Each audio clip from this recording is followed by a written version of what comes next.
بسم اللہ الرحمن الرحیم اللہم رب اشرح لی صدری ویسر لی امری واحلل عقدۃ من لسانی یفقہوا قولی واجعل لی وزیرا من اہلی اللہم رب زدنا علما نافعا یا رب بالمصطفیٰ بلغ مقاصدنا واغفر لنا ما مضى یا واسع الکرم مولاي صلی وسلم دائما ابدا علی حبیبک خیر الخلق کلہم۔ سورہ یوسف کا درس ہمارا جاری ہے، اور گزشتہ درس کا خلاصہ یہ کہ حضرت یوسف علیہ السلام نے بچپن میں خواب دیکھا کہ 11 ستارے اور چاند و سورج آپ کو سجدہ کر رہے ہیں۔ تو آپ نے اپنے والد محترم سے جب اس خواب کا ذکر کیا تو والد محترم نے فرمایا کہ اس خواب کا ذکر اپنے بھائیوں سے مت کیجیے گا، کیونکہ وہ تمہارے ساتھ پھر کوئی برا معاملہ چاہیں گے اور تمہیں نقصان پہنچائیں گے۔ بے شک شیطان جو ہے وہ کھلا دشمن ہے۔ اب اس کے بعد آپ کے بھائیوں نے آپ کے خلاف سازش کی اور آپ علیہ السلام کو اپنے ساتھ لے گئے اور والد محترم سے کہا کہ ہم یوسف کو اپنے ساتھ لے کر جانا چاہتے ہیں تاکہ یہ بھی ہمارے ساتھ کھیلے کودے۔ تو جب یوسف علیہ السلام کو لے گئے تو انہوں نے ایک کنویں میں ڈال دیا، اور پھر بعد میں ایک قافلے والا آیا، اس نے پانی نکالنے کے لیے جب کنویں میں اپنا ڈول ڈالا تو اللہ تبارک و تعالیٰ کے حکم سے آپ نے اس ڈول کو پکڑ لیا، اور یوں آپ ان کی قید میں چلے گئے۔ آپ کے بھائیوں نے آپ کو ایک غلام کے وہاں پہ بیچ دیا، اور ان تمام معاملات کے بعد حضرت یوسف علیہ السلام کو اللہ تعالیٰ نے فرمایا کہ مکناہ فی الارض، ہم نے ان کے لیے ولقد مکننا لیوسف فی الارض، کہ ہم نے یوسف علیہ السلام کو رہنے کی جگہ عطا فرما دی مصر میں، اور یوسف علیہ السلام کو عدید مصر نے خرید لیا اور اپنے گھر میں رکھ لیا۔ اس وقت یوسف علیہ السلام کی عمر مبارکہ بعد اقوال کے مطابق 17 سال، بعد اقوال کے مطابق 12 سال کے قریب تھی، اور جب آپ وہاں پر موجود ہیں گھر میں، تو اب اس کے بعد آگے کیا معاملات ہوئے انشاءاللہ یہاں سے ہم آج کے درس کا آغاز کریں گے۔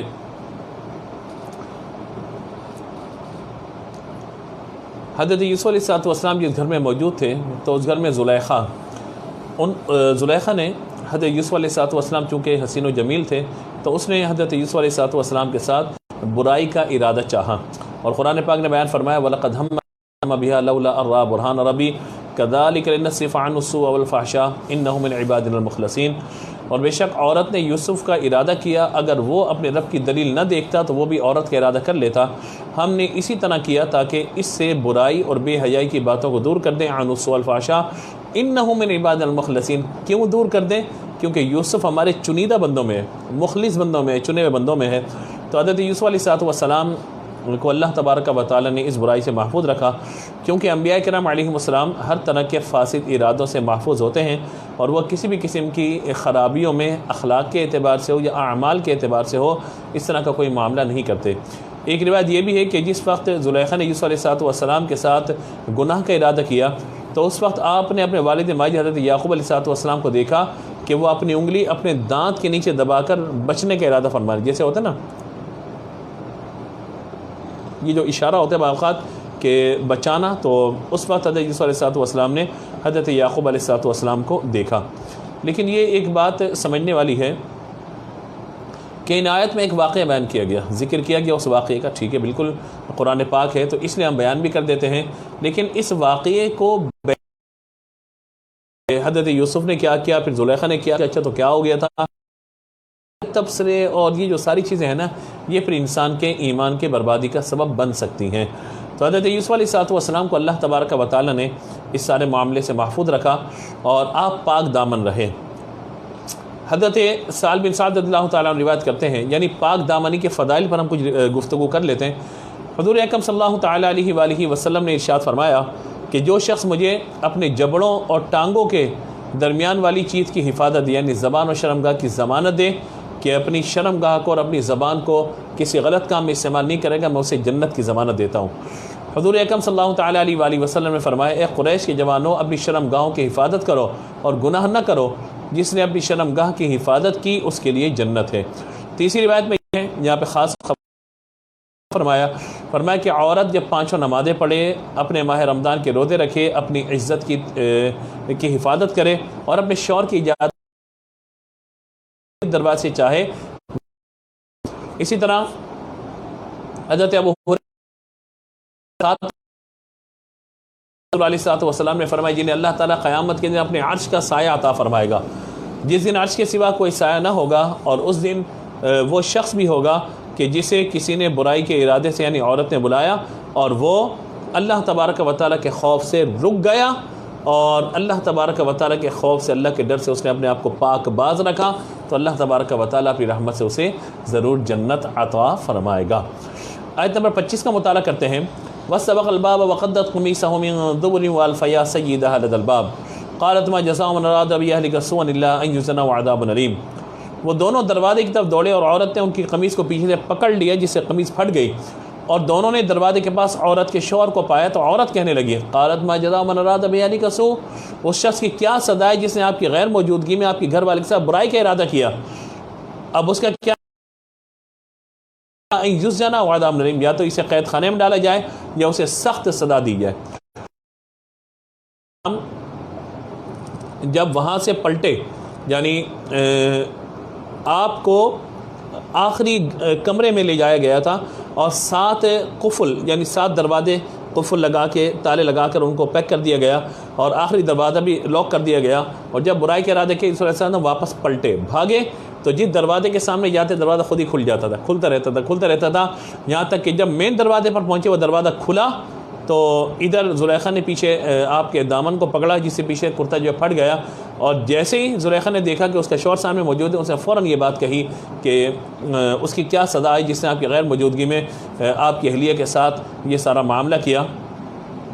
تو یہ سارا معاملہ ہوا، اور مفسرین نے لکھا ہے کہ یہ اس نے اپنے مکر سے خوف زدہ کرنے کے لیے حیلت تراشا سزا ہے کہ جس نے آپ کی اہلیہ کے ساتھ برائی کا ارادہ کیا۔ اتنا کہہ کر زلیخا کو اندیشہ ہوا کہیں ایسا نہ ہو کہ عزیز مصر غصے میں آ کر حضرت یوسف علیہ السلام کو قتل ہی نہ کر دے، اور یہ ظاہر ہے کہ زلیخا کی شدت محبت کب گوارہ کر سکتی تھی، اسی لیے اس نے یہ کہا کہ انہیں قید کر دیا جائے یا سزا دی جائے، قتل نہ کیا جائے۔ ظاہر ہے کہ وہاں محبت کی جو شدت تھی اس کو یقینی طور پر محسوس کیا جا سکتا ہے اس جملے سے ہی کہ کچھ بھی ہو کہ قتل کا معاملہ مطلب بہرحال نہیں ہونا چاہیے۔ تو یوں حضرت یوسف علیہ السلام کے بارے میں یہ ساری بات کہی۔ حضرت یوسف علیہ السلام نے اپنی ضمانت میں یعنی اپنی حفاظت کے اعتبار سے یا اپنے اعتبار سے کچھ بھی نہیں کہا، بس آپ نے ایک قانون اور ایک اصول بتایا۔ اصول کیا ہے کہ آپ نے فرمایا کہ میں نے ایسا کچھ بھی نہیں کیا، اور آپ چاہیں تو اس بچے کی گواہی لے لیجئے، یعنی بچہ جو جھولے میں موجود ہے اس کی گواہی لے لیجئے، یہ بچہ گواہی دے گا۔ تو کہا کہ ایک بچہ کیسے گواہی دے سکتا ہے؟ کہا کہ اللہ نے چاہا تو بچہ گواہی دے گا۔ دیکھیں قانون اور قدرت اس میں ایک فرق سمجھیے گا ذرا، اور یہ بہت نفیس بحث ہے کہ قانون اور قدرت کیا ہوتا ہے۔ یعنی قدرت ایک الگ چیز ہے، قانون ایک الگ چیز ہے۔ قانون یہ ہے کہ بچے بولتے نہیں ہیں، قانون یہ کہ بچے شیر خوار بچے، دودھ پیتے بچے کسی کے بارے میں صحیح کیا ہے غلط کیا ہے اور یہ اس گواہی نہیں دیتے۔ لیکن اللہ کی قدرت یہ کہ جب اللہ کے نبی کے لیے بات ہوگی تو پھر بچہ بھی بولے گا، اللہ کے نبی کے لیے بات ہوگی تو درخت بھی بولے گا، اللہ کے نبی کے لیے بات ہوگی تو ہاتھوں میں کنکر بھی بولیں گے، یہ اللہ کے نبی کا معاملہ ہوتا ہے۔ تو حضرت یوسف علیہ السلام نے فرمایا کہ بچہ گواہی دے گا۔ تو کہا کہ بچہ کیسے بولے گا؟ فرمایا بولے گا یہ، میں پاک دامن ہوں، میں نے کچھ نہیں کیا، میں اپنے بارے میں کچھ نہیں کہتا آپ کو، ایک بچہ گواہی دے گا کیا سچ ہے کیا جھوٹ ہے۔ پھر ایک بچے نے، وہ دودھ پیتے بچے نے گواہی دی، اور وہ گواہی کیا دیکھیے ذرا، آیت نمبر 28 27 اور 28 میں بیان ہوا وَإِن كَانَ قَمِيصُهُ قُدَّ مِن دُبُرٍ فَكَذَبَتْ وَهُوَ مِنَ الصَّادِقِينَ فَلَمَّا رَأَىٰ قَمِيصَهُ قُدَّ مِن دُبُرٍ قَالَ إِنَّهُ مِن كَيْدِكُنَّ إِنَّ كَيْدَكُنَّ عَظِيمٌ۔ یوسف نے فرمایا کہ میں نے کچھ بھی نہیں کیا، اس عورت نے میرے ساتھ معاملہ کیا ہے، اور عورت کے گھر والوں میں سے ایک گواہ نے گواہی دی کہ اگر ان کا کرتا آگے سے پھٹا ہوا ہے تو عورت سچی ہے اور یہ سچے نہیں ہے، اور اگر کرتا پیچھے سے پھٹا ہوا ہے تو عورت جھوٹی، یوسف سچے ہیں۔ پھر جب عزیز مصر نے دیکھا را قمیص قد من دبر، پیچھے سے وہ قمیص پھٹی ہوئی تھی، تو قال انہ من کیدکن، تو عزیز مصر نے جب وہ دیکھا تو اس نے اپنی اہلیہ سے کہا کہ بے شک یہ تم عورتوں کا مکر ہے، ان کیدکن عظیم، اور تمہارا مکر بہت بڑا ہے۔ حضرت یوسف علیہ السلام نے فرمایا کہ میں نے کچھ بھی نہیں کیا، اور تفصیل اس کی یہ ہے کہ گھر میں 4 مہینے کا ایک بچہ جھولے میں تھا جو زلیخا کے ماموں کا لڑکا تھا، اور حضرت یوسف علیہ السلام نے کہا کہ یہ بچہ گواہی دے گا۔ یہ قدرت ہے اللہ تعالیٰ کی۔ انشاءاللہ جب ہم سورہ مریم میں آئیں گے تو آپ کو بتائیں گے کہ حضرت بی بی مریم رضی اللہ تعالی عنہا نے جب آپ پر الزام لگا تھا تو آپ نے اس وقت بھی اشارہ فرمایا تھا کہ میں کچھ نہیں کہوں گی، یہ میری گود میں بچہ گواہی دے گا۔ تو حضرت عیسیٰ علیہ السلام نے اس وقت کہا تھا قال انی عبد اللہ آتانی الکتاب وجعلنی نبیا، بے شک میں اللہ کا بندہ ہوں، اللہ نے مجھے کتاب بھی دی اور نبوت بھی عطا فرمائی ہے۔ تو بچے بولتے نہیں ہیں، لیکن جب کسی سے الزام کو دور کیا جائے تو اللہ تبارک و تعالیٰ پھر اپنی رحمت فرماتا ہے، اپنا فضل فرماتا ہے، اور پھر بچے بھی بول دیا کرتے ہیں۔ اور یہ معاملہ تو حضرت عیسیٰ علیہ السلام کے اعتبار سے تھا۔ ہم انشاءاللہ جب سورہ نور کی تفسیر بیان کریں گے وہاں اس بات کا ذکر کریں گے کہ حضور اکرم صلی اللہ تعالیٰ علیہ وآلہ وسلم کا مقام حضرت یوسف سے ہی بلند ہے کہ جب آپ پر تہمت لگی تو بچے نے گواہی دی، اور جب حضور صلی اللہ تعالیٰ علیہ وآلہ وسلم کی اہلیہ پر لوگوں نے تہمت لگائی حضرت عائشہ رضی اللہ تعالیٰ عنہ پر، تو اس وقت اللہ تبارک و تعالیٰ نے خود قرآن پاک کی آیات میں اللہ تبارک و تعالیٰ نے پھر گواہی دی ہے۔ حضرت عائشہ رضی اللہ تعالیٰ عنہ کی برات کے اعتبار سے آپ کو بری کیا گیا کہ آپ ایسا کوئی الزام وغیرہ درست نہیں ہے۔ تو یہ اللہ تبارک و تعالیٰ کا خاص کرم ہے اپنے محبوب علیہ السلام پر۔ یہ ایک بات اور بھی سمجھ لیجئے گا کہ کچھ بچے ہیں جنہوں نے پیدا ہوتے ہی کلام کیا ہے، کچھ بچے ایسے ہیں جن میں ذکر ہم چند کرتے ہیں۔ حضرت یوسف علیہ السلام کا یہ گواہ جس کا ذکر ابھی ہو رہا ہے، اسی طرح ہمارے آقا حضور خاتم النبیین صلی اللہ تعالیٰ علیہ وآلہ وسلم نے پیدا ہوتے اللہ تعالیٰ کی حمد کو بیان فرمایا۔ اسی طریقے سے حضرت عیسیٰ علیہ السلام کا ذکر میں نے بھی کیا، اور حضرت مریم رضی اللہ تعالیٰ عنہا انہوں نے بھی بچپن میں کلام کیا، حضرت یحییٰ علیہ السلام نے بچپن میں کلام کیا، حضرت ابراہیم علیہ السلام نے بچپن میں کلام کیا۔ اس عورت کا بچہ جس پر زنا کی تہمت لگائی گئی تھی اور وہ بے گناہ تھی، حدیث میں واقع موجود ہے، اس نے بچے نے کلام کیا۔ اور خندق والی مصیبت زدہ عورت کا بچہ اصحاب اخدود، سورہ بروج کی اگر آپ تفسیر پڑھیں گے تو ایک بچہ تھا، یعنی جب اہل ایمان کو آگ میں ڈالا جا رہا تھا تو اس وقت بچے کے حوالے سے بات کی گئی تھی کہ چھوٹا بچہ کہ جو گود میں موجود ہے، تو خندق والی مصیبت میں جب عورت کو ڈالا جا رہا تھا آگ میں، تو وہ بچہ جب اسے سینے پہ اپنے لگایا ہوا تھا تو ماں کو یہ ہوا کہ میں آگ میں چلی آؤں گی، میرے بچے کا کیا ہوگا؟ تو اس وقت یہ بات اس بچے نے کہا تھا کہ ماں تو ڈر نہیں، اللہ تعالیٰ ہمارے ساتھ ہے۔ سورہ بروج میں اگر آپ دیکھیں گے قتل اصحاب الاخدود النار ذات الوقود، وہاں یہ واقعہ بیان ہوا۔ حضرت آسیہ رضی اللہ تعالیٰ عنہ کی کنگھی کرنے والا بچہ، یہ بھی واقعہ موجود ہے۔ مبارک یمامہ جس نے پیدا ہوتے ہی سرکار علیہ السلام کے حکم سے گواہی دی تھی، اور جریج راہب کی گواہی دینے والا بچہ، تو یہ تقریباً 11 وہ بچے ہیں کہ جن کی گواہی کے اعتبار سے احادیث میں قرآن پاک میں بیان فرمایا گیا۔ تو اب ظاہر ہے کہ جب یہ دیکھا، یعنی اب اس میں بھی ایک لاجک ہے، ایک علت، ایک سبب، ایک وجہ ہے کہ اگر کرتا آگے سے پھٹا ہوا ہے یا پیچھے سے پھٹا ہوا ہے، یہ کیا بات ہے بھائی؟ تو یہ ہے کہ دیکھیں کہ اگر کوئی مرد کسی عورت کی طرف جائے گا تو ظاہر ہے کہ عورت بچنے کے لیے پھر آگے ظاہر ہے کہ اس کا رخ اس کی طرف ہوگا، اور اگر مرد بھاگا ہے تو ظاہر ہے کہ عورت نے ہاتھ ڈالا پیچھے سے کرتا پکڑنے کے لیے۔ تو یوں اس اعتبار سے اس مسئلے کو یہاں پہ سمجھایا گیا ہے۔ یوسف اعرض عن هذا واستغفر لذنبك انك كنت من الخاطئين، آیت نمبر 29۔ اے یوسف، اب عزیز مصر نے کہا یوسف تم اس عورت سے درگزر کرو، اس کو معافی دو، اور عورت سے کہا واستغفر لذنبك، تم اللہ سے معافی مانگو اپنے گناہ کی، انک کنت من الخاطئین، بے شک تو نے خطا کی ہے۔ یعنی عزیز مصر کے سامنے معاملہ ظاہر ہو گیا کہ یہ سارے کا سارا معاملہ یہ ہے، اور یہ کہا کہ مطلب جو ہے وہ بس اس بات کو ختم کرو، کوئی معاملہ نہ ہو۔ حضرت یوسف علیہ السلام نے کہا کہ ٹھیک ہے، مطلب میں اس معاملے بات نہیں کرتا، لیکن بات کسی نہ کسی طریقے سے گھر سے باہر نکل گئی۔ اب یوسف علیہ السلام کی برات کیوں ہے، آپ کو بری کیوں کیا گیا، اس کی چند علامات ہیں۔ نمبر 1 یہ ہے کہ شریف آدمی اپنے محسن کے ساتھ اس طرح کی کوئی خیانت نہیں کرتا، یعنی جس نے گھر پہ رہنے کے لیے جگہ دی، جس نے سارا خیال وغیرہ کیا، تو اس کے گھر میں ہی مطلب بندہ، یعنی جس تھیالی میں کھائے اسی میں چھید کرے، یہ شریف طبیعت آدمی کا ایک کام نہیں ہوتا۔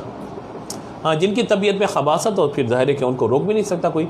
دوسرا یہ کہ دیکھنے والے نے آپ کو بھاگتے ہوئے دیکھا، اور طالب کی شان یہ نہیں ہوتی کہ وہ در پہ ہوتا ہے، آگے نہیں بھاگتا، بھاگتا وہی ہے جو کسی بات پہ مجبور کیا جائے اور وہ اسے ناگوار گزر رہی ہو، تو یہ بھی آپ کی دلالت ہے اس بات پر کہ آپ نے ایسا کوئی معاملہ نہیں کیا۔ تیسرا ہے کہ عورت نے انتہائی درجے کا سنگھار کیا ہوا تھا اور غیر معمولی زیب و زینت، تو ظاہر ہے کہ یہ بھی اندازہ تھا کہ رغبت کا اہتمام محض اس کی طرف سے تھا، یوسف علیہ السلام کی طرف کچھ بھی نہ تھا۔ اور چوتھا یہ کہ حضرت یوسف علیہ السلام کا تقویٰ، طہارت جو ایک مدت سے دیکھا جا رہا تھا، ایسا نہیں کہ پہلے دن یہ سارا معاملہ ہو گیا، بلکہ زلیخا اس محبت کی شدت میں انتہا پر پہنچ گئی تھی، تو پھر ظاہر ہے کہ وہ اپنے نفس کی چال میں آ کر اور اپنے آپ پہ جو ہے مطلب وہ اعتبار نہ کر پائی اور اپنے نفس پہ اعتبار کرتے ہوئے گناہ کی طرف وہ جویاں ہوئی، تو اللہ تبارک و تعالیٰ نے بہرحال حضرت یوسف علیہ السلام کو اس سے محفوظ فرمایا۔ وقال نسوة في المدينة امرأة العزيز تراود فتاها عن نفسه قد شغف أحبها إنا نراها في ضلال مبين۔ اب کیا ہوا کہ شہر میں کچھ عورتوں نے کہا کہ عزیز کی بیوی اس نوجوان سے دل لگی کر بیٹھی، بے شک اس کے دل میں اس کی محبت سما گئی ہے، ہم تو اس عورت کو محبت میں گم دیکھتے ہیں۔ یعنی وہ ہر وقت یوسف علیہ السلام کا تذکرہ اور ذکر وغیرہ، تو جب یہ طعنے زیادہ ہونا شروع ہوئے تو فلما سمعت بمكرهن ارسلت اليهن واعتدت لهن متكئا واتت كل واحدة منهن سكينا وقالت اخرج عليهن فلما رأينا اكبرنا وقطعنا ايديهن وقلنا حاشا لله ما هذا بشرا ان هذا الا ملك کریم۔ اب کیا ہوا کہ جب اس عورت کی بات سنی تو اس نے زلیخا نے عورتوں کا پیغام بھیجا کہ آئیے اور آپ کے لیے دعوت ہے، اور تکیے لگا دیے گئے، نشستیں جو ہے رکھ دی گئیں، اور سب کے ہاتھ میں ایک ایک پھل دے دی، ایک ایک چھری دے دی، اور کہا کہ چلیے جیسے یوسف علیہ السلام وہاں سے گزرے تو تم نے ان پھلوں کو کاٹنا ہے۔ تو یوسف علیہ السلام جب جیسے گزرے وہاں سے تو وہ عورتیں کہنے لگی کہ یعنی ان کا کیا معاملہ ہوا کہ وہ بڑائی پکارتے ہوئے فلما رأینا اکبرنا وقطعنا ایدیہن، اپنی انگلیاں کاٹ لیں، ہاتھ کاٹ لیے، اور کہنے لگے قلنا حاشا للہ ما ھذا بشرا ان ھذا الا ملک کریم۔ ہاں سبحان اللہ، یہ انسان تو نہیں ہے، یہ تو اللہ کا فرشتہ ہے۔ قلنا حاشا للہ ما ھذا بشرا، ما ھذا، یہ بشر ہو ہی نہیں سکتا، ان ھذا الا ملک کریم، یہ کوئی جو ہے وہ عظیم فرشتہ ہے۔ اللہ اکبر، اللہ اکبر۔ وجہ اس کی کیا تھی یہ بات کہنے کی؟ فقط حسن و جمال کی وجہ سے نہیں، آپ کی جو آنکھوں میں شرم و حیا تھی، چہرے پہ شرافت تھی، اور وہ عورتیں جو تیار ہو کر وہاں موجود تھیں، لیکن آپ انتہائی پاک بازی کے ساتھ، اپنے نفس کی طہارت کے ساتھ، اور مصر کے اعلیٰ خاندانوں کی حسین و جمیل عورتیں موجود، نفیس لباسوں سے زیب اور آراستہ ہیں، لیکن آپ نے حسین انداز میں بالکل خاموشی سے گزرتے ہوئے چلے گئے۔ تو یہ آپ کی شان تھی کہ پھر عورتوں کو نے جب آپ کی عظمت کو دیکھا کہ یہ اتنے بے رغبت ہیں، ہم سے اتنا سارا معاملہ ہے، تو انہوں نے کہا نہیں ایسی بات نہیں ہے، ہمیں کوئی کہ صاحب ہوا، ہم نے غلط بات کی ہے، اصل میں یہ تو ہے ہی ایسا فرشتہ کہ کوئی بھی اس کو دیکھے اور اس کے حسن میں مست ہو جائے، اور ان کی شرافت کو دیکھ کر ہر ایک کا دل ان کی طرف مائل ہو جائے۔ اور کیفیت کیا تھی؟ دیکھیے انسان کتنے محبت میں کیوں نہ ہو، لیکن اگر کوئی کانٹا بھی چبھتا ہے تکلیف ہوتی ہے اسے۔ محبتیں بہت کی جاتی ہیں، لیکن کہا کہ خالی پیٹ اور خالی جیب جو محبت ہے وہ اوقات یاد دلا دیتی ہے۔ محبت بھی تبھی اچھی لگتی ہے جب پیٹ بھرا ہوا ہو اور پیسہ جو ہے مطلب جیب میں بھرا ہوا ہو۔ عورت ہے تو اس کا مطلب والیٹ بھرا ہوا ہو بھائی، مطلب اس کے پرس میں پیسے وغیرہ موجود ہو ہر طرح سے، اور گھر میں بھی بڑی روانی ہو، تو ساری کی ساری محبتیں نظر آ رہی ہوتی ہیں۔ لیکن اگر یہ محبت ہو اور اگر شوہر کی جیب خالی ہے اور مطلب کچھ دینے کے لیے وہ مطلب بیچارہ کچھ دے ہی نہیں سکتا،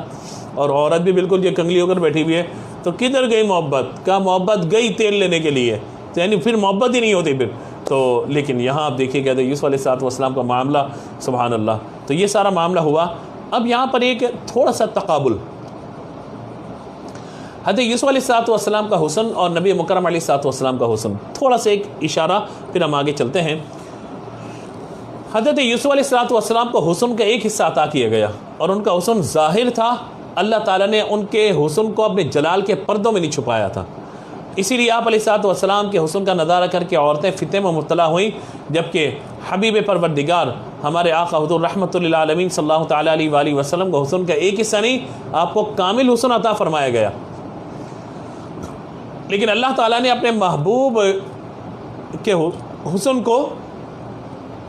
اپنے محبوب کے جمال کو اپنے جلال کے پردوں میں چھپا لیا، جس کی وجہ سے آپ کا حسن کامل دیکھ کر کوئی بھی فتنے میں مبتلا نہ ہوا۔ یہی وجہ ہے کہ حضور اقدس صلی اللہ تعالیٰ علیہ وآلہ وسلم کے سراپا اقدس کی تفصیلات بڑے صحابہ کرام سے مروی نہیں بلکہ چھوٹے صحابہ سے منقول ہے، کیونکہ بڑے صحابہ کے دلوں میں آپ کی اس قدر ہیبت و جلال تھی کہ وہ حضور کی نظر اٹھا کے دیکھ ہی نہ سکتے تھے۔ تو یہ معاملہ تھا۔ اور پھر یہ بات ہے کہ وہاں پہ انگلیاں کٹیں ایک مرتبہ ہی، وہاں پر عورتوں نے انگلیاں کاٹیں ایک مرتبہ، اور یہاں پر آج تک لوگ حضور کے نام پر اپنی جانیں دے رہے ہیں، حضور کے قول پر، حضور کے حکم پر، حضور کی عزت، حضور کی ناموس، حضور کے ختم نبوت پہ پہرہ دینے کے لیے تیار ہیں۔ جان جاتی ہے تو جائے، مگر حضور صلی اللہ تعالیٰ علیہ وآلہ وسلم کی عزت پر ایک مسلمان کو پہرہ دینا، حضور کے ختم نبوت پر پہرہ دینے میں اگر سب کچھ چھنتا ہے تو چھن جائے، مگر ذات مصطفیٰ علیہ الصلوۃ والسلام محفوظ اور سلامت رہے، حضور کا دین سلامت رہے، حضور صلی اللہ تعالیٰ علیہ وآلہ وسلم کی عزت و ناموس سلامت رہے۔ ظاہر ہے کہ اس سے بڑھ کر میرے لیے اور آپ کے لیے کیا معاملہ ہو سکتا ہے۔ اور پھر وہاں ایک مرتبہ ہوا، آج تک لوگ حسن مصطفیٰ پہ اپنی جانیں قربان کیے جا رہے ہیں، سبحان اللہ۔ یہ سب کا سب حضور صلی اللہ تعالیٰ علیہ وآلہ وسلم کا حسن ہے اور حضور کی عطا ہے اور اللہ تعالیٰ کا حضور پر انعام ہے۔ آیت نمبر 32، قالت فذلكن الذي لمتنني فيه ولقد راودته عن نفسي فاستعصم ولئن لم يفعل ما امره ليسجنن وليكون من الصاغرين۔ زلیخا نے کہا یہ وہی ہیں، تم مجھے تانا دیتی تھی ان کے بارے میں، تم مجھے ان کے بارے میں تانا دیتی تھی، اب دیکھا تمہارا کیا حال ہوا ہے، تم نے اپنی انگلیاں کاٹ دی، تمہیں خبر بھی نہیں ہوئی، تم مجھے تانا دیتی تھی ان کے بارے میں، دیکھو ذرا اب یہ حال، یہ ہیں وہ۔ اور میں بتا دیتی ہوں کہ اگر انہوں نے میرا کہنا نہ مانا تو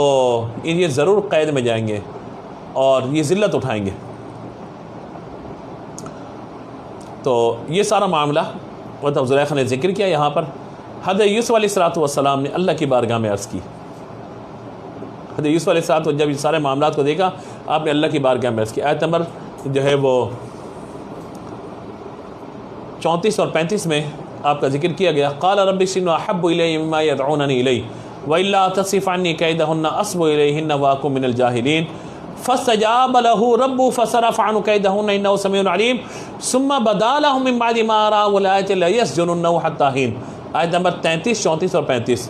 حضرت یوسف علیہ السلام نے عرض کیا کہ اے میرے رب السجن، اے میرے ربی السجن، قال ربی السجن، یا اللہ میرے لیے قید خانہ بہتر ہے،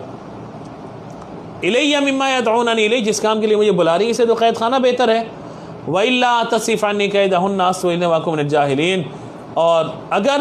یہ سارا معاملہ یوں ہی چلتا رہا تو کہیں ایسا نہ ہو کہ میں ان کی طرف مائل ہو جاؤں اور نادانی کر بیٹھوں۔ فَاسْتَجَابَ لَهُ رَبُّهُ فَصَرَفَ عَنْهُ كَيْدَهُنَّ، تو اس کے رب نے اس کی بات کو سن لیا، إِنَّهُ سَمِيعٌ عَلِيمٌ، اور فصرف عن کیدہن، عورتوں کا مکر پھیر دیا، انہ سمیع العلیم، بے شک وہی سننے والا اور جاننے والا ہے۔ ثم بدا لهم من بعد ما رأوا الآیات لیسجننہ حتی حین، فرمایا کہ یہ سب نشانیاں دیکھنے کے باوجود بھی انہیں یہی سمجھ آئی کہ وہ ضرور ایک مدت کے لیے اسے قید خانے میں ڈال دیں۔ جب عزیز مصر نے دیکھا کہ یہ سارا معاملہ بہت بڑھتا چلا جا رہا ہے، اب 2-3 روز زلیخا نے کہا کہ معلوم ہوتا ہے کہ ان کو قید میں رکھا جائے، جب وہاں کی محنت کریں گے، مزدوری کریں گے، مشقت، تو انہیں یہ نعمت اور راحت یاد آئے گی، گھر میں کیا سکون ہے، کیا ہے، تو پھر جو میں کہتی ہوں یہ وہ ایسا کریں گے۔ تو وہ محبت میں خود رفتہ ہو چکی تھی، تو یہ سارا معاملہ ہو گیا، حضرت یوسف علیہ السلام کو قید خانے میں ڈال دیا گیا۔ آیت نمبر 36، وَدَخَلَ مَعَهُ السِّجْنَ فَتَيَانِ، اب آپ قید خانے میں موجود ہیں، قَالَ أَحَدُهُمَا إِنِّي أَرَانِي أَعْصِرُ خَمْرًا وَقَالَ الْآخَرُ إِنِّي أَرَانِي أَحْمِلُ فَوْقَ رَأْسِي خُبْزًا تَأْكُلُ الطَّيْرُ مِنْهُ نَبِّئْنَا بِتَأْوِيلِهِ إِنَّا مِنَ الْمُرْسَلِينَ۔ اور یوسف علیہ السلام قید خانے میں ہیں، قال احدهما ودخل معه السجن فتیان، 2 افراد قید خانے میں داخل کیے گئے، ان میں سے ایک نے کہا میں خواب دیکھتا ہوں کہ شراب کشید کر رہا ہوں، یعنی وہ پھلوں سے شراب کو نچوڑ رہا ہوں۔ وقال آخر، دوسرے نے کہا انی ارانی احمل فوق راسی خبزا تاکل الطیر منہ نبینا بتاویلہ انا نراک من المحسنین، دوسرے نے کہا کہ میں نے خواب دیکھا کہ اپنے سر پہ کوئی روٹیاں رکھے ہوئے ہوں، ان میں سے پرندے کھا رہے ہیں۔ اے یوسف نبینا بتاویلہ، ہمیں خواب کی تعبیر بتائیے، انا نراک من المحسنین، ہم یہ دیکھتے ہیں کہ آپ نیک آدمی ہیں۔ گویا کہ خواب کی تعبیر نیک آدمی سے پوچھنی چاہیے، ہر ایک سے خواب کی تعبیر نہیں پوچھنی چاہیے۔ یہ دونوں افراد کون تھے؟ حضرت یوسف علیہ السلام جب قید خانے میں گئے تو اللہ تبارک و تعالی نے آپ پر وہ علوم منکشف فرمانا شروع کیے اور آپ نے اپنے علم کا اظہار کرنا شروع کر دیا، تو خوابوں کی تعبیر کے اعتبار سے آپ نے لوگوں کو بتانا شروع کیا۔ اور 2 افراد، جو ایک بادشاہ کو پانی وغیرہ پلاتا تھا، ساقی تھا، اور اسے خواب دیکھا کہ میں ایک باغ میں وہ انگور کی بیل ہے، 3 خوشے لٹک رہے ہیں، بادشاہ کا کاسا یعنی پانی پلانے کا آلہ میرے ہاتھ میں موجود ہے، اور میں انگوروں کا رس نچوڑ کر بادشاہ کو پانی پلا رہا ہوں۔ دوسرا تھا کچن کا انچارج، مطبخ کا انچارج، کھانا وغیرہ بناتا تھا، بادشاہ کو کھانا وغیرہ دیتا تھا۔ اس نے کہا کہ میں نے یہ دیکھا ہے کہ میں اپنے سر پہ کچھ روٹیاں اٹھائے ہوا ہوں اور پرندے اوپر سے وہ کھا رہے ہیں، آپ ہمیں اس کی تعبیر بتائیے۔ آپ حضرت یوسف علیہ السلام کو کہا کہ ہم آپ کو نیک سمجھتے ہیں، نیک دیکھتے ہیں۔ کیسے کہ آپ دن میں روزہ دار ہوتے ہیں، رات بھر عبادت کرتے ہیں، کوئی جیل میں بیمار ہوتا ہے آپ عیادت کرتے ہیں، اس کی خبر گیر رکھتے ہیں کہ اس پہ تنگی ہوتی ہے تو اس کے لیے کشائش کا راستہ نکالتے ہیں۔ یوسف علیہ السلام نے انہیں تعبیر بتانے سے پہلے اپنے معجزے کا اظہار توحید کی دعوت شروع کی اور ظاہر فرما دیا کہ علم میں آپ کا درجہ بہت زیادہ ہے جتنا کہ لوگ تصور کر رہے ہیں، کیونکہ علم تعبیر ظن پر مبنی ہے۔ آپ نے چاہا کہ انہیں ظاہر فرما دیں کہ آپ غیب کی یقینی خبروں کو جاننے والے ہیں، جو کہ مخلوق عاجز ہے، اور یہ اللہ تعالیٰ اپنے نبیوں کو غیبی علوم عطا فرماتا ہے۔ تو حضرت یوسف علیہ السلام کی جیل کی تنگ و تکلیف دہ زندگی میں کس قدر پیارا دل نواز کردار ہے، کاش ہم بھی عافیت میں ایسا کردار ادا کریں، یعنی آپ جیل کی حالت میں بھی تبلیغ کر رہے ہیں اور لوگوں کو وعظ و نصیحت فرما رہے ہیں۔ تو یہ سب کا سب اللہ تبارک و تعالیٰ ہی کا انعام تھا، اور اللہ تبارک و تعالیٰ نے آپ پر اپنی مہربانی فرمائی تھی۔ چنانچہ جیل میں آپ کے ساتھ یہ سارا معاملہ، تو حضرت یوسف علیہ السلام نے ان کا جواب دیا، قال لا یأتیکما طعام ترزقان الا نبأتکما بتأویلہ قبل ان یأتیکما، فرمایا کہ جو تمہیں کھانا دیا جاتا ہے، جب وہ کھانا تمہارے پاس آئے گا تو میں اس سے پہلے تمہیں اس خواب کی تعبیر بتا دوں گا۔ اور کیا ذالکما مما علمنی ربی، یہ وہ علم ہے جو اللہ نے مجھے عطا فرمایا ہے۔ انی ترکت ملۃ قوم لا یؤمنون باللہ وهم بالآخرۃ هم کافرون، بے شک میں ان لوگوں کے دین کو نہ مانا جو اللہ پہ ایمان نہیں لاتے اور آخرت کا انکار کرنے والے، وهم بالآخرۃ هم کافرون، جو آخرت کا انکار کرتے ہیں میں ان کے دین پر نہیں ہوں، بلکہ میں تو اللہ تبارک و تعالیٰ کی توحید کا قائل ہوں اور لوگوں کو وعظ و نصیحت کرنے والا ہوں۔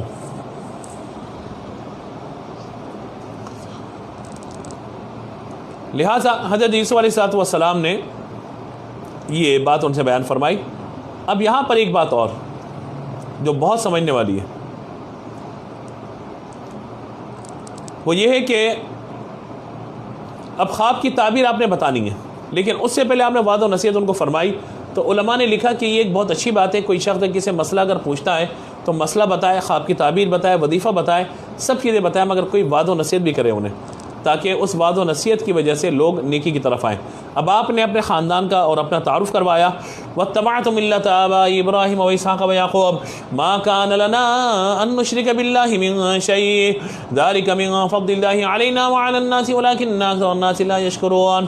اور میں نے اپنے باپ دادا ابراہیم اور اسحاق اور یعقوب کی دینی کی پیروی کی، ہمارے لیے ہرگز جائز نہیں کہ ہم کسی چیز کو اللہ کا شریک ٹھہرائیں، اور یہ ہم پر اور لوگوں پر اللہ کا فضل ہے، وَلَٰكِنَّ أَكْثَرَ النَّاسِ لَا يَشْكُرُونَ، مگر لوگ ان بات کو نہیں جانتے۔ یا صاحب السجن ارباب متفرقون خیر من اللہ الواحد القہار، اے میرے قید خانے کے دونوں ساتھیوں، کیا جدا جدا رب اچھے ہیں یا ایک ہی رب اچھا ہے کہ جو غالب حکمت والا ہے؟ اب یہ آپ نے ان کو ان کے ذہنی سطح کے اعتبار سے ان کو بتایا کہ جھوٹے معبود کو چھوڑو اور سچے رب تبارک و تعالیٰ پر ایمان لاؤ، اور یہ بھی ہوا کہ جب تبلیغ کی جائے تو سخت لہجے کے بجائے نرم لہجہ، قولا لینا، قرآن میں بیان فرمایا گیا کہ نرم لہجے بات کرو، قولا بلیغا، قولا سدیدا، تو یہ لہجہ اچھا ہو، یعنی ایسا لہجہ ہو جو اپلیکیبل ہو، لوگوں کے لیے ایزی ہو اور وہ اس کو سمجھ سکیں، پڑھ سکیں، جان سکیں۔ کوئی تحریر ہے تو آسان ہونی چاہیے، کوئی تقریر ہے تو وہ بھی آسان ایزی ہونی چاہیے، اور پھر حالات سے، موجود حال سے ریلیٹ کیا جائے، ان کو جو دور حاضر کے حالات ہیں ان سے ریلیٹ کرتے ہوئے بات کی جائے، تو یقیناً لوگ آمادہ بھی ہوں گے سنیں گے بھی انشاءاللہ۔ آیت نمبر 40، ما تعبدون من دونه الا اسماء سميتموها انتم وآباؤكم ما انزل الله بها من سلطان ان الحكم الا لله امر الا تعبدوا الا اياه ذلك الدين القيم ولكن اكثر الناس لا يعلمون، تم اس کے سوا صرف ایسے ناموں کی عبادت کرتے ہو جو تم نے تمہارے باپ دادا نے تراش لی ہے، اللہ نے ان کی کوئی دلیل نہیں اتاری، حکم تو صرف اللہ کا ہے، اس نے حکم دیا ہے کہ اللہ تعبدوا الا اللہ، میری عبادت کرو، میرے علاوہ کس کی عبادت نہ کرو، یہ سیدھا دین ہے، ذالک الدین القیم ولکن اکثر الناس لا یعلمون، لیکن اکثر لوگ اس بات کو نہیں جانتے۔ آپ نے انہیں وعظ و نصیحت کی، توحید کی دعوت دی، اور ان کو جہالت سے منہ پھیرنے اور نیکی اختیار کرنے کا حکم ارشاد فرمایا۔ آیت نمبر 41، یا صاحب السجن اما احدکما فیسقی ربہ خبرا واما الاخر فیسلب فتاکل الطیر من راسہ قضی الامر الذی فیہ تستفتیان، اے میرے قید خانے کے دونوں ساتھیوں، تم میں سے ایک تو اپنے بادشاہ کو دوبارہ شراب پلائے گا، یعنی ان دونوں پہ الزام تھا نا کہ انہوں نے بادشاہ کو قتل کرنے کی سازش کی ہے، تو ایک تو اپنے منصب پہ دوبارہ بحال کر دیا جائے گا، اور جہاں تک دوسرے کا تعلق ہے فیسلب فتاکل الطیر من راسہ، اسے فیسلب، اسے سولی دی جائے گی، پھانسی دی جائے گی، فتح گلو تیر میں ڈاسی، اس کی لاش لٹکی رہے گی اور اس کے سر سے پرندے کھائیں گے۔ قضی الامر الذی فیہ تستفتیان، اب فیصلہ ہو چکا جس کے بارے میں تم نے پوچھا تھا۔ تو وہ یہ کہ اب جب یہ ساری باتیں ہو گئیں تو انہوں نے تعبیر سن کے ان میں سے ایک نے کہا ہم تو مذاق کر رہے تھے، یہ خواب تھوڑی تھا، ہم تو مذاق کر رہے تھے۔ جس علیہ الصلوۃ والسلام قضی الامر، اب اللہ کا فیصلہ ہو گیا، فی تستفتیان، جو ہم نے کہہ دیا ابھی اللہ کا فیصلہ ہے۔ یعنی اللہ کے نبی جس مقام پر فائز ہوتے ہیں وہ پھر اللہ تبارک و تعالیٰ کے حکم کی پیروی کر رہے کہہ رہے ہوتے ہیں کہ جو ہم نے کہہ دیا اب یہ ہو کر کے رہے گا۔ وقال الذي ظن انه ناج من مسكن عند ربك فانساه الشيطان ذكر ربي فلبث في السجن بضع سنين، اور یوسف علیہ الصلوۃ والسلام نے ان کے بارے میں جس میں یہ تھا کہ بچ جائے گا یہ، تو اسے کہا کہ اپنے بادشاہ کے سامنے میرا ذکر کرنا۔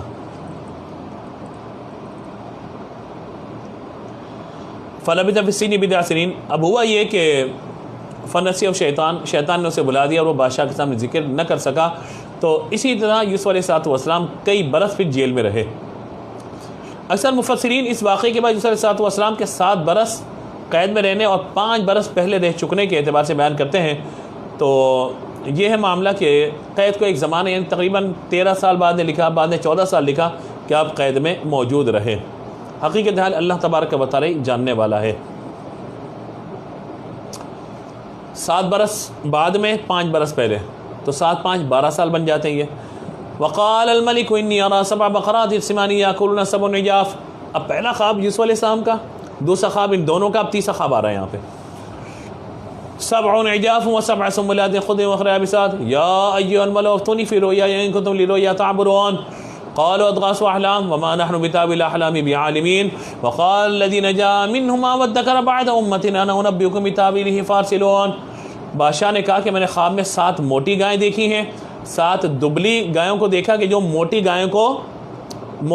کو دبلی گائیں کھا رہی ہیں، اور 7 سرسبز بالیاں دیکھی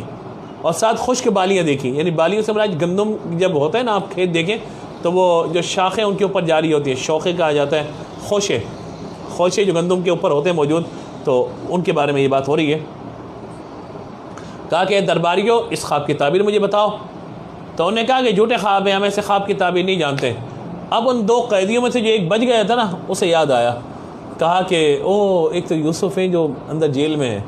تو کہا کہ تم یوسف کو ہمارے پاس بھیجو۔ حضرت یوسف علیہ الصلوۃ والسلام کے پاس جب یہ پہنچے اور کہا کہ ہمیں یہ اس خواب کی تعبیر بتائیے، یوسف ایھا صدیق افتنا فی 7 بقرات سمان یاکلن 7 عجاف و7 سنبلات خضر واخر یابسات لعلی ارجع الی الناس لعلهم یعلمون۔ اے یوسف، اے صدیق، ہمیں ان 7 موٹی گایوں کے بارے میں تعبیر بتائیے جنہیں 7 دبلی گائیں کھا رہی ہیں، اور 7 سرسبز بالیوں اور دوسری خشک بالیوں کے بارے میں، تاکہ میں لوگوں کی طرف لوٹ کر جاؤں تاکہ وہ جان لیں۔ اب اسے بھیجا کہ بھائی مجھے بتائیں تعبیر۔ تو یوسف علیہ الصلوۃ والسلام نے ایک کنڈیشن رکھی، قال تدعون 7 سنین دابا، یوسف علیہ الصلوۃ والسلام تعبیر تو بتائی لیکن ایک کنڈیشن رکھی بعد میں، کہا کہ تم 7 سال تک کھیتی باڑی کرو گے، جو اسے کاٹ لو تو اس کو ان خوشوں کے اندر رہنے دینا، سوائے اس کے کہ تم تھوڑا سا غلہ نکالو اور کھا لو۔ تعبیر بتا دی کہ 7 سال تک خوب کھیتی باڑی کرو گے، اس زمانے میں خوب پیداوار ہوگی، 7 موٹی گائیں اور 7 بالیوں سے اتنا اشارہ ہے، جو تم کاٹ لو اسے بالی کے اندر رہنے دو تاکہ خراب نہ ہو، اور اپنی ضرورت کے مطابق تھوڑا تھوڑا کھا لیا کرو، ورنہ اگر تم نے یہ نہیں کیا تو سب ختم ہو جائے گا۔ اب آپ اندازہ لگائیے کہ اللہ تعالیٰ کے نبیوں کی بھی شان کیا ہے۔ حضرت یوسف علیہ السلام نے کھیتی باڑی تو کبھی کی نہیں تھی، اب یہ تو زراعت کا بہت بڑا کاشتکاری کا ایک ایسا قاعدہ بیان فرما دیا جو ایک کسانی کو معلوم ہوگا کہ اگر ان خوشوں میں سے گندم کے دانوں کو باہر نکال لیا گیا تو ظاہر ہے کہ وہ ایک عرصے بعد خراب ہو جائیں گے، لیکن ان خوشوں کے اندر ہی اگر وہ پیک ہیں تو ظاہر ہے کہ وہ بالکل سلامت رہیں گے، خشک ہوتے رہیں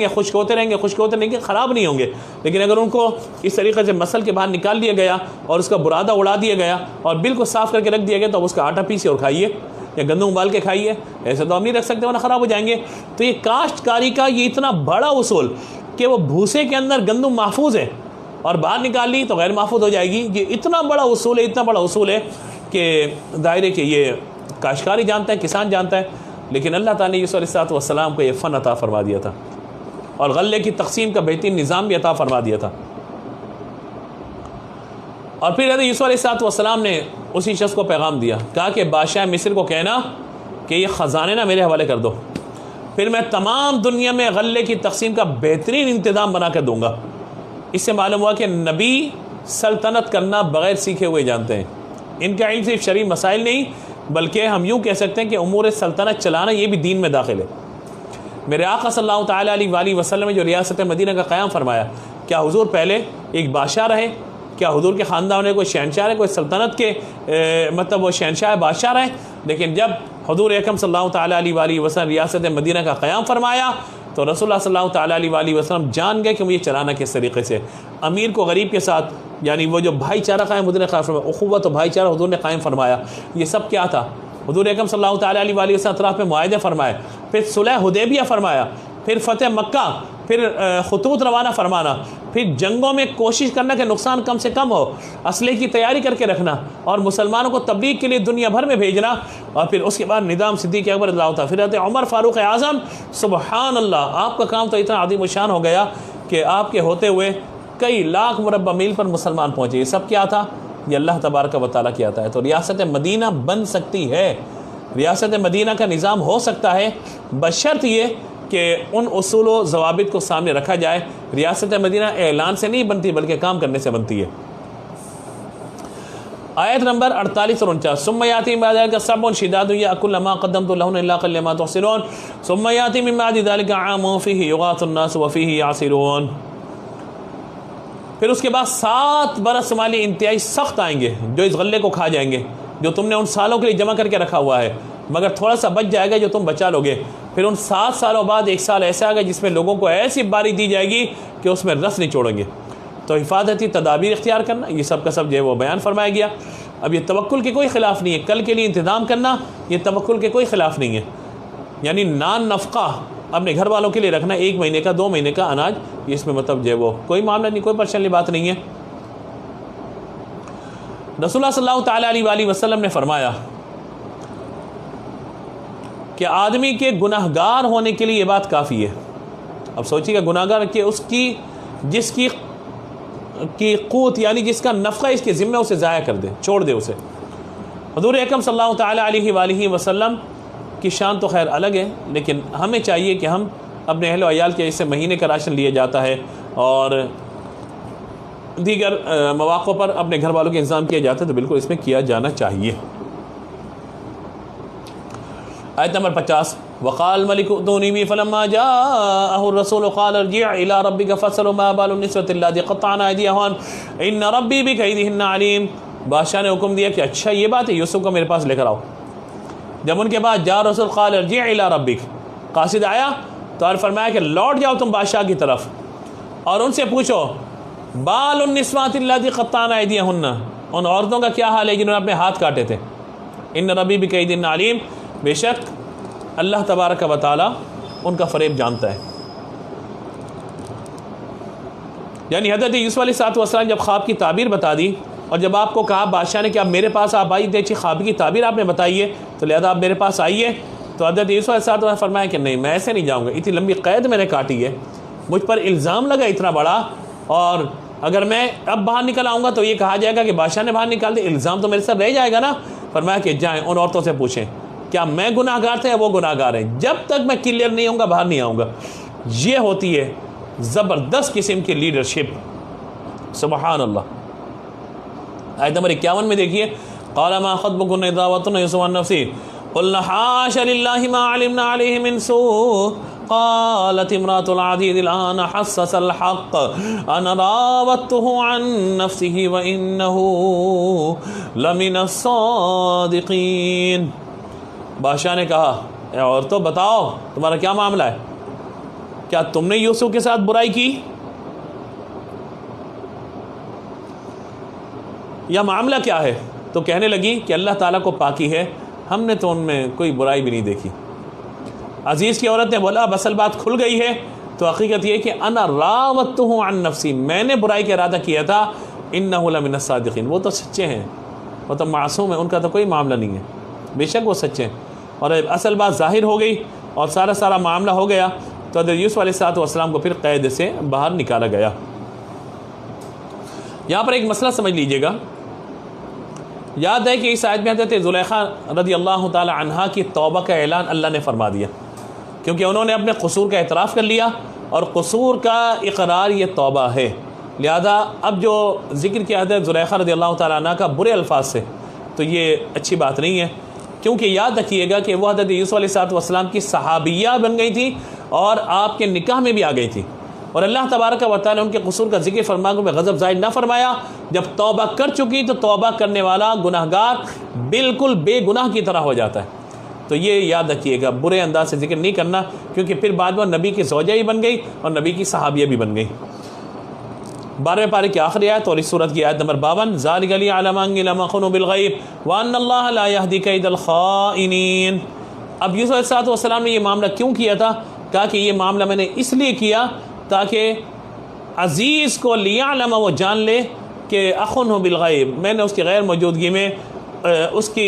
اہلیہ کے ساتھ، اس کے گھر میں کوئی خیانت والا معاملہ نہیں کیا۔ وَأَنَّ اللَّهَ لَا يَهْدِي كَيْدَ الْخَائِنِينَ، اور اللہ تبارک و تعالی خیانت کرنے والوں کا مکر نہیں چلنے دیتا۔ اس سے معلوم ہوا کہ اخلاقی خیانت انتہائی مذموم وصف ہے، ہر ایک کو اس سے بچنا چاہیے۔ اخلاقی امانت داری یہ قابل تعریف ہے جس کو اختیار کرنا چاہیے۔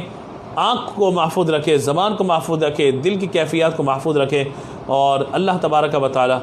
ہم پر اپنا رحم فرمائے اور ہمارے معاملات کو بہتر فرمائے۔ تو لہٰذا اس اعتبار سے ہمیں